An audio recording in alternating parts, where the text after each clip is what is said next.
압도적 재미 매불쇼 국제 뉴스 만나러 출발합니다.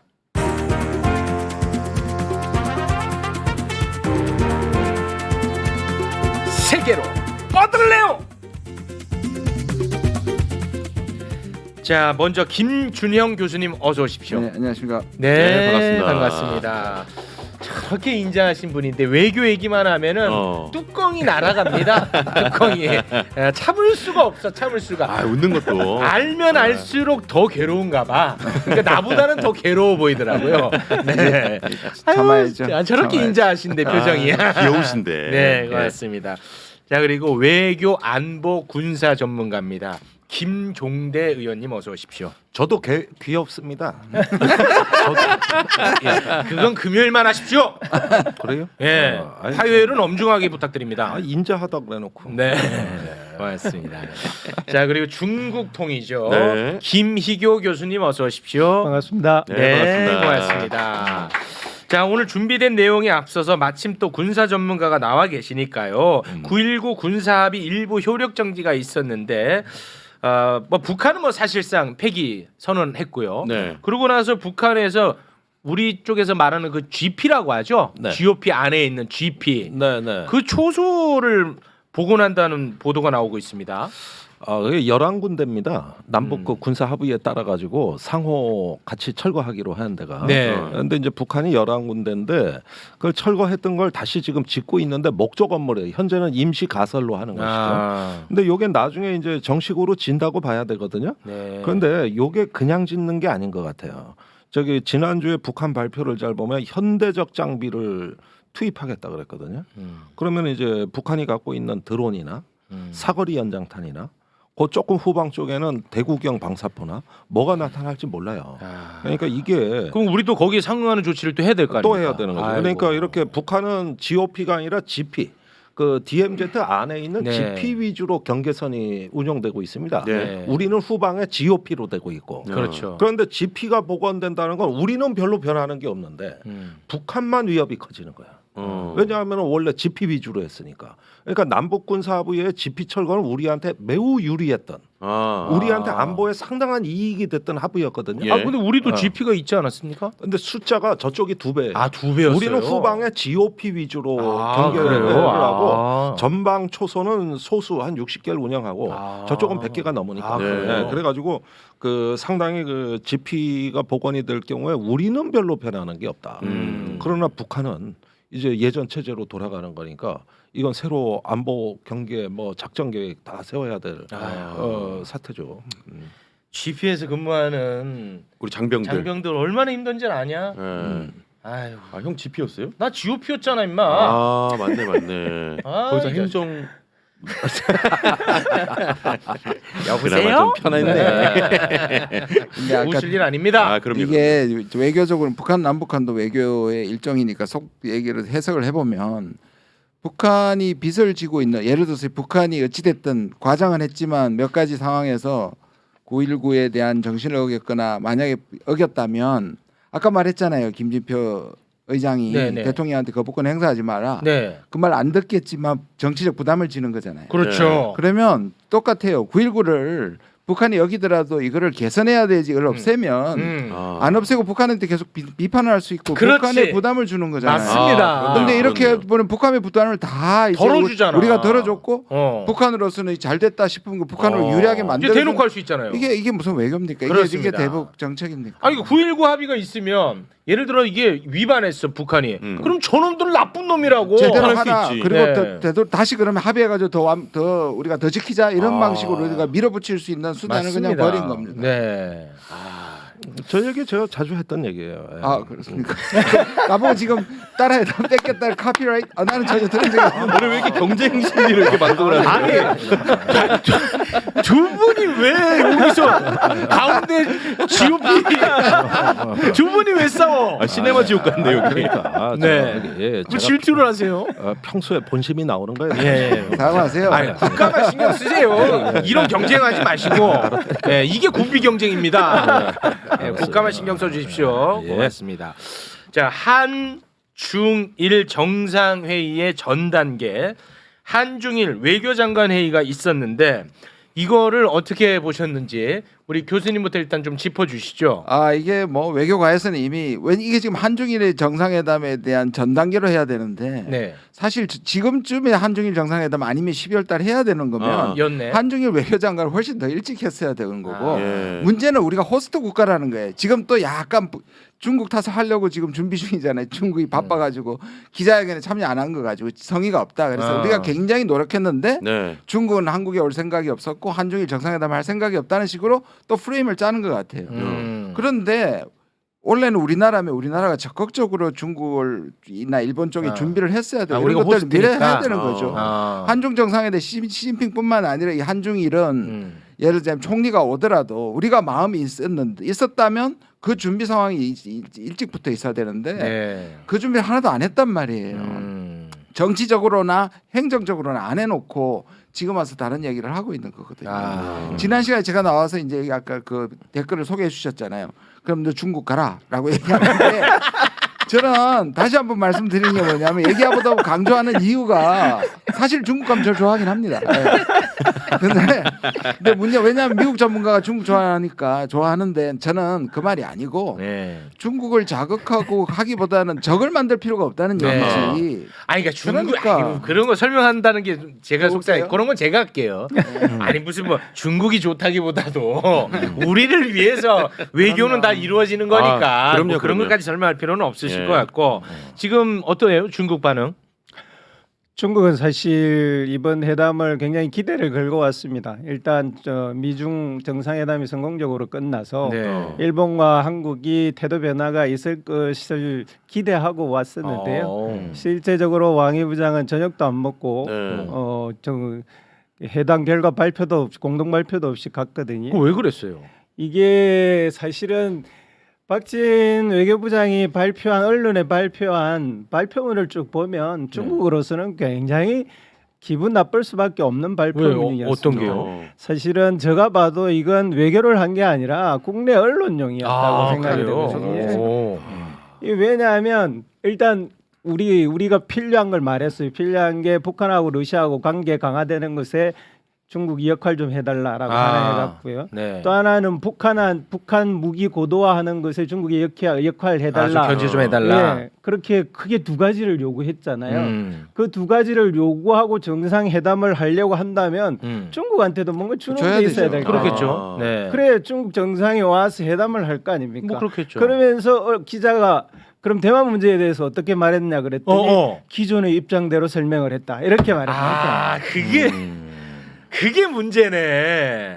그러니까 그렇게 그 앞에 두 가지를 들으려면 중국으로서는 러시아와 북한과의 관계를 상당 정도 훼손할 각오를 하고 해야 되는 일이거든요. 그런 걸 요구하면서도 우리는 중국이 요구하는 핵심 이익의 제1번조차도 기존의 태도에서 하나도 바꾸지 않았단 말입니다. 근데 문제는 미국은 했잖아요. 미국이 했잖아요. 투트랙으로 6월 한다면서요. 달부터 지금돼서 네. 대만의 독립을 지지하지 않는다고 분명한 의도로 얘기를 네. 했잖아요. 했다면서요. 근데 한국은 안 했잖아요. 네. 그러니까 미국이 그렇게 하니까 중국도 뭐라 그랬습니까? 대만 침공 계획 없다고 얘기했잖아요. 네. 외교는 그렇게 주고 받는 거잖아요. 아니 그러면 보세요. 미국도 그렇게 나왔으면 우리도 부담 없잖아요. 낮잖아. 그렇죠. 그러니까 왜 안 하냐는 거죠. 그러니까 지금 기본적으로 세상을 읽는 방식이 다른 거고 국내 네. 정치 말하신 것처럼 국내 정치에 자기 지지자들은 중국한테 강하게 나가야 된다고 생각하는 거고 미국에서도 극우적인 사람들은 미국과 결집할수록 중국은 숙이고 들으니까 계속 강하게 나가라는 게 기본적으로 이 사람들한테 깔려 있는 거예요. 한 가지 덧붙일 수도 네, 있죠. 네. 우리 국민들이 중국을 싫어하기 때문에 그렇죠. 이렇게 나가는 게 국내 정치에도 유리하다고 국내 보는 정치. 것이죠. 이건 윤 대통령이 직접 한 얘기입니다. 후보 시절에 우리 국민들 북한 싫어한다고. 네네. 그런데 한 가지를 놓친 거예요. 국민들이 반중 여론이 높은 건 맞아요. 네. 7, 80%가 맞습니다. 비호감이에요. 네. 그러나 다른 질문. 중국하고 관계를 잘 관리해야 된다는데도 또 70%가 찬성이에요. 그러니까 우리 국민들 의식은 이중성이 있는 거예요. 네. 중국이 싫지만 네. 그러나 그럼에도 불구하고 중국하고 잘 지내야 된다. 아. 이게 여론입니다. 지금까지 나온 모든 여론조사가 똑같아요. 아니 싫은 만큼 그러면 이용해 먹으면 되잖아요. 중국을. 당연히 그렇죠. 네. 이 우리나라 국민들 중에서 중국을 때리는 것을 굉장히 좋아하는 특히 윤석열 대통령을 지지하는 지지자 중에서는 많으니까 계속 그것만 하고 있는 게 외교를 하고 있는 게 아니라 외교는 감정으로 할 수 있는 게 아니거든요. 예. 대개 어느 국가가 좋으냐 이렇게 물었을 때 일반적으로는 한 40% 50% 수준에서 거의 모든 국가가 나옵니다. 그러니까 우리나라는 좀 특이하죠. 미국은 좋다가 한 80% 나오고 아하. 중국은 나쁘다가 한 80% 나오는데 이건 단기간의 현상인데 이런 현상에 자꾸 편성하려고 하고 있는 것 같아요. 그런데 네. 외교는 외교로 해야 됩니다. 외교는 국내 국민들의 여론 선동하듯이 해서 해결이 될 수 있는 문제가 전혀 아니잖아요. 네. 아니, 그런데 제가 중국 친구들을 만나면은 굉장히 많은 질문을 뭐냐면 왜 자꾸 한국에서 중국의 나쁜 기사나 이런 여론이 나오냐 그 원인을 좀 얘기를 듣고 싶어해요. 네. 뭐 쭉 여러 가지 설명을 해주지만은 문제는 그거를 혹시 한국의 대통령이 앞장서서 더 키우는 거 아닌가 하는 의구심을 갖고 있는 것 같아요. 아, 이 중국 사람들이, 쪽에서 예. 그런 점들은 눈여겨봐야 되는데 실제 그런 면이 있거든요. 그렇다고 그러니까 얘기했어요? 아니 하지 마요. 아니 저기 내가 아니라고 얘기해도 자꾸 그런 아, 그럼 왜또 나오고 얘기하고 입증이 다녀요? 나온다고요. 좀 얘기하고 다니면 안 된다. 중국에서 나도 웬만큼 좀 영향력 있는 사람이야. 아, 그러니까 얘기하지 마요. 왜 그렇게 아, 얘기하셨어요? 안 그- 했다. 그와 더불어서 또 용어 문제가 다시 나왔잖아요. 아, 용어 문제. 아, 나 이거. 한일 아. 좀 미치겠어요. 우리는 이제 일본 근데 일본은 안 바꾸잖아요. 일본은 안 안 바꿔요. 바꿨어. 그래서 제가 보기에는 정확하게 만약에 그대로 우리가 솔직하게 이야기하면 한일중도 아니고 제 생각엔 일한중이라고 해야 될 것 같아요, 한국. 우리가 네. 일한중. 왜냐하면 여기는 친일 정부니까. 아, 이것도 너무 나가신다. 네. 아유, 교수님. 그렇게 가면 안 되지. 너무 그렇게 그렇게 쉽더라. 속마음까지 드러내고 솔직히 하려면 차라리 일한 관계라고 우리가 아이, 부르듯이 그렇게 하지 마요. 그 정도로 의심 가는 거예요. 네. 그건 조금 오버하신 것 같아요. 오늘 계속 견제하시네. 아, 왜냐하면 우리는 원래 이제 한중일이라고 했는데 이번에 그렇죠. 장관이 한일중이라고 했단 말이야. 근데 일본에서는 한중으로 해줘야 될 거 아니야. 그치. 근데 일중한이라고 우리 장관 앞에서 얘기를 아, 했어. 이건 자존심 상하더라고요. 이거는 솔직히 예. 이 기분 나쁘지 우리는. 그렇죠? 우리만 문제가 아니고요. 네. 이걸 외교적 관점에 봐서도 참 손해 보는 짓을 하고 있는 겁니다. 아, 손해. 한일중 이렇게 했을 때 일본 국민들이 좋아하는 게 얼마겠어요. 그런데 한중일을 한일중으로 바꿨을 때 중국 국민들이나 중국 외교 관계자들은 굉장히 기분 나빠요. 아, 그렇죠. 갑자기 지난 30년 동안 이미 거의 고유명사처럼 굳어져 있는 것을 굳이 이유 없이 그걸 바꿔서 그렇죠. 한 나라의 국민들의 그런 굉장히 불쾌한 감정을 줄 이유가 도대체 뭐가 있는지 아, 모르겠어요. 이렇게 한다고 해서 일본이 뭐 화나고 아유, 그런 그렇죠. 것도 아닌데. 그만한 대가가 있다면 그럴 그럴 수 수 있어요. 있지. 예, 그럴 수 있어요. 외교는 그런 거니까. 맞습니다. 그런데 이건 완전히 일른 장사거든요. 아, 그러니까 아까 말한 거하고 보면 일관적인 거죠. 이 사람들은 외교를 하는 게 아니라 내교를 하는 거예요. 그러니까 결국 외교를 국내 정치에 이용한다는 그 외에는 설명할 방법이 없습니다. 아니 근데 이게 지금 문제가 그 옛날에도 한중 관계가 경색되거나 긴장될 때가 있었거든요. 네네네. 크게 보면 두 가지예요. 무역 마찰이 있을 때거나 마늘 파동 같은 거 네. 또는 사드 배치를 사드. 했다든가 그렇죠. 이런 게 있으면은 긴장이 됩니다. 좋았던 관계도 나빠져. 네. 근데 이 정부에서 한중 관계 긴장 내지 이슈가 마찰은 없어요. 순전히 말이에요. 말입니다. 말로 인해서 현안 갈등이. 없었어요. 예, 그 말도 순전히 말이에요. 예를 들어 말도 중국이 먼저 때려. 그럼 우리도 아, 때려야지. 거기서 맞설 수 네. 있지. 음. 근데 우리가 먼저 막 때려. 그러니까 우리가 현안 없이 대만 건드리고 어. 뭐 또 뭐 저기 권위주의 이렇게 하면서 이 한미일 삼각 동맹을 하려면은 상대적으로 중국을 적극적으로 관리했어야 되는데 아하. 지금까지 전부 말입니다. 네. 그것도 막말이었습니다 한때는. 네, 네. 그러니까 이게 말로만 갖고 있던 외교적 자산을 유실시킨다. 네. 도대체 이해가 안 되는 일이 벌어지고 있는 거예요 지금. 네, 네. 이게. 우리 저 중국통 또 나와 계시니까 중국에서는 그 북한의 위성 발사체 네. 굉장히 위협적으로 느낍니까? 어떻습니까? 우리 쪽에서는 지금 아주 굉장히 위협적으로 느끼고 있거든요. 8월만 해도 우리는 위협이 아니라고 했었는데. 일단 관심 자체가 별로 없고요. 언론의 보도 자체가 별로 안 됩니다. 아, 중국에서 별로 보도가 안 예, 돼요? 보도 자체가 중국에게 있어서는 이건 특별한 사안이 아니라고 기본적으로 왜요? 보는 거고요. 정찰 위성은 이런 입장입니다. 정찰 위성은 웬만한 국가들 다 갖고 있잖아. 이런 입장이에요. 그리고 오늘 안보리에서도 똑같은 입장을 러시아와 북한과 중국은 표명을 하고 있던데요. 네. 정찰 위성은 다 어느 나라가 하는데 굳이 북한만 못하게 할 이유가 뭐가 있느냐 아, 그래요? 이런 이야기를 하는 거거든요. 네. 근데 이제 예전에는 그런 말이 먹혔어요. 북한만 못하게 하는 게 먹혔는데 지금 왜 안 먹히냐 하면 네네네. 미국이 유엔의 권한을 부숴버렸습니다. 아. 그러니까 더 이상 러시아하고 중국하고 같이 손잡고 뭘 할 수 없는 시스템으로 만들어 놨기 때문에 네. 유엔이 무력화되면 아. 북한에 대한 제재 이런 것들이 완전 무력화되어 아, 버리는 그래요? 거거든요. 그런 상황에 벌어져 있는 거니까. 근데 우리는 이걸 명분 삼아 9.19 군사합의 파기했는데. 이것도 외교적으로 큰 손실인데요. 국제 기구 유엔 사상 이렇게 큰 제재를 미국과 중국과 러시아가 함께 동의해 가지고 이루어진 적이 없습니다. 그러니까 대북 제재는 역사상 유일하고도 가장 강경한 제재였습니다. 그 이유는 미국 말이 먹혔죠. 지금 말씀하신 것처럼 그게 중국과 러시아가 좋은 관계였고 장기적으로 보면 지금 말한 건 중국이 당장에 북중 관계가 좋으니까 위성 쏘는 게 자기를 향한 미사일이 될 것이라고 안 믿기 때문에 위협적이지 않았기 때문에 미국 말을 들었던 거잖아요. 네네. 근데 지금은 아까 말씀 그 주권적인 북한이 주장하는 게 그거잖아요. 니들은 다 쏘면서 왜 나는 못 쏘게 하느냐는.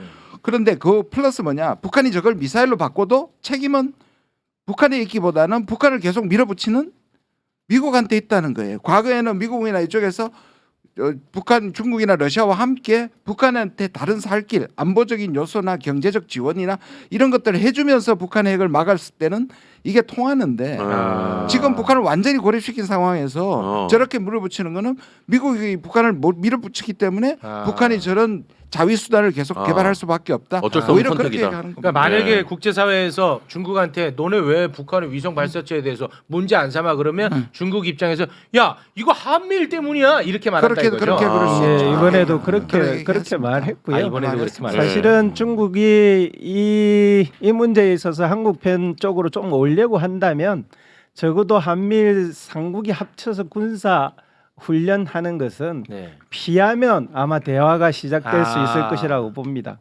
지금 중국이 제일 싫어하는 것이 1번이 대만 문제 건드리는 거고요. 네. 2번이 일본과 같이 한미일 상국이 군사 훈련하는 거예요. 근데 지금 그 어느 것도 양보하지 않고 옛날로 돌아가자고 하니까 중국이 들어줄 리가 없죠. 러시아도 마찬가지입니다. 한국이 여지껏 러시아에 대해서 그렇게 때려놓고 북한 문제에 대해서는 러시아한테 협조해 달라면 러시아가 협조하겠습니까? 그렇죠. 한미일 군사훈련 이거 어떻게 안 할 수 있어요? 근데 지금은 굉장히 뭐 여러 작전 단위 그러니까 어떤 그 전략적 단위부터 전술적 단위 같이 빠르게 제도화가 되고 있습니다. 제도화되고 예, 있어요? 그래서 3년에 한 번씩 3국 공동 군사 훈련을 공동 계획을 수립하기로 했고, 그러니까 3년치 군사 훈련 그러니까 계획을 매년 하는 거는 매년 하고 그거를 계속 제도화되고. 그다음에 무슨 안보 상황이 벌어지면 한미일은 서로 협의하도록 캠프 데이비드 협정에서 네. 이게 합의를 내고 그다음에 사이버 안보라든지 미사일 방어라든지 수중 탐색이라는 게 전부 각 기능별로 지금 다 진행되고 있어요. 다 진행되고 있어요. 다 진행돼가지고 거의 융합 단계로 가고 있다고 기술적으로. 그렇게 되면은 이제 공동의 시스템이 출현하는 거거든요. 그러니까 실질적으로 동맹이 돼 가는 거예요. 그러니까 이게 의회를 통과해야 되는 동맹 문제를 실질화 시키면서 의회는 통과하지 않고 국민에게 묻지 않는 게 지금 진행되고 있는 거고요. 그 저번에 우리가 유엔사의 심각성을 말씀드렸지 않습니까? 네. 근데 지금 이 3국은 동맹이 아니라고 캠프 데이비드 공약이라는 문서에서 정해놨습니다. 그래서 어떠한 권리와 의무도 지지 않는다.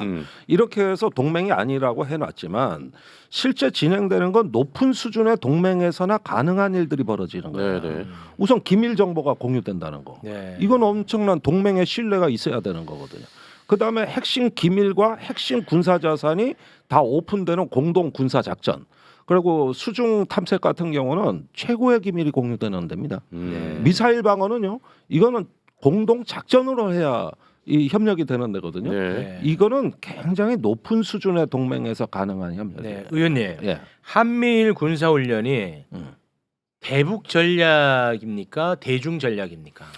근데 이 부분은 북한은 거의 안중에 없습니다. 안중에 일단은 없어요? 일본이 2018년부터 주된 위협을 북한이 아니라 중국이라고 설정했고, 그래요? 그래서 인도 태평양 전략을 내놨고, 한국판 인도 태평양 전략이 나왔고, 이렇게 되면은 이게 북한은 후순위로 밀리고, 그래요? 아무래도 중국이 주된 위협이 아니 될 거기에 가능성이 관해서는 거짓말을 했습니다. 뭐냐면 처음에 한미일 묶을 때는 윤석열 정부가 북한 대북 네. 억지력 높인다 그랬는데 맞습니다. 캠프 데이비드에서는 이렇게 얘기했어요. 이제 한미일의 협력은 한반도를 넘어서 세계로 간다 그랬어요. 그래요? 거짓말 한 거예요. 말을 바꿨습니다. 처음에는 북한 때문이라 했는데 지금은 북한을 넘어서 동북아와 세계로 간다고 얘기를 했기 때문에 다시 말해 중국이네요. 중국이죠. 이 중국한테 또 가서 얘기하지 마세요. 다 알고 있어요. 다 알고 있어요. 가뜩이나 지금 무역 수지 안 좋은데 얘기하지 마시라고요. 이미 그 효과는 다 나오고 있어요. 이 문제는 단순히 군사 문제에 그치지 않고요. 사실 오늘 저녁에 엑스포 발표가 발표는 있잖아요. 합니다. 네. 근데 사실 이 엑스포는 전 세계가 다 투표를 하는 건데 네. 중국과 러시아와 같은 나라와 완전히 척을 지고 이런 데에서 이길 수 있을 거라는 거는 사실 거의 기적에 불가능하다고 저는 봅니다. 네. 그 사우디아라비아가 훨씬 더 유리한 것은 아, 양쪽 다에게 다 득표할 수 있는 가능성이 아, 있거든요. 교수님, 예? 기왕이면 그런 얘기는 다음 주에 와서 분석으로 해주세요. 아니 지금 발표 앞두고 있는데. 제가 지난주에 했다가 참 진짜 이상들 하시네. 그러면 살짝 돌려서 아니 다음 주에 해요. 아니 그 얘기 하지 말고 네. 왜 일본한테 이렇게 저자세냐고. 이거 8개월 전에 얘기했던 박진 장관에게 했던 반컵도 어떻게 됐어요? 방법 어떻게 됐냐? 방컵 어떻게 된? 네. 그리고 뭐라 그랬냐면 에이펙에 가가지고 기시다만 만나가지고 100% 회복됐다 그러고 그 전에 9월에 우리가 어떤 짓을 했냐하면 유엔 인권이사에 가가지고 뭐랬냐 일본은 사과했고 모든 문제가 해결됐다 그랬어요.